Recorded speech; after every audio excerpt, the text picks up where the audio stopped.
Now I'm going to show you what to do with this mess. This was just the alcohol inks. A little bit of the blending solution to make it bubbly.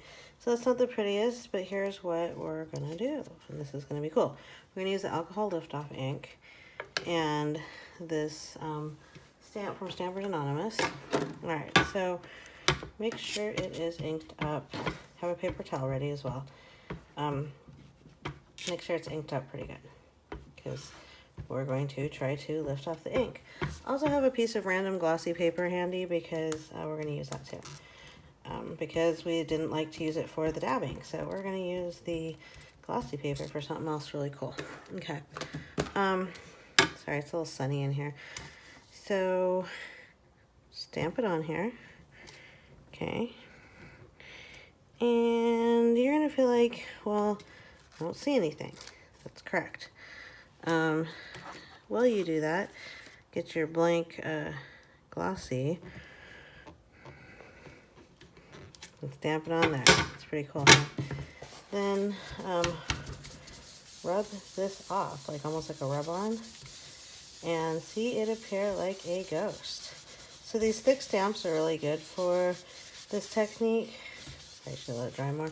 But look how clearly it gets the letters and everything on there, and lifted that off. And you can stamp on it again or use it as a palette again if you'd like. But this image that we made from it is really cool. So that's what you do with the alcohol lift-off ink. Alright, so what are we going to do with this? I'm going to actually glue it onto here and make a card out of it.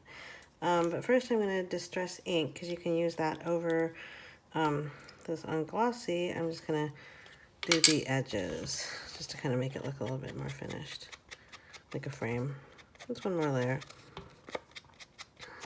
So just real quick to do the edges. And then we're going to just make this into a card. And you could just swirl on more distress ink. It's not going to ruin it because it's alcohol. So the dye ink is totally going to be fine. You could do a color behind it. I might still do that. Maybe not. Alright, I couldn't resist seeing what would happen. I didn't want to do that one to the card, but this was my second print I made, so the detail's not as good. I'm probably still going to use it for something, because or stamp some more stuff on it.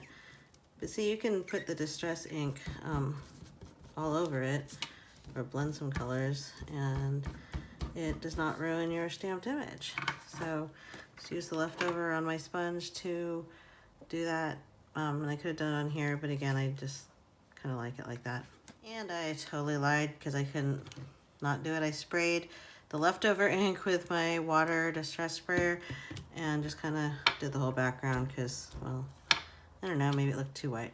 All right, so we're going to put that together as a card.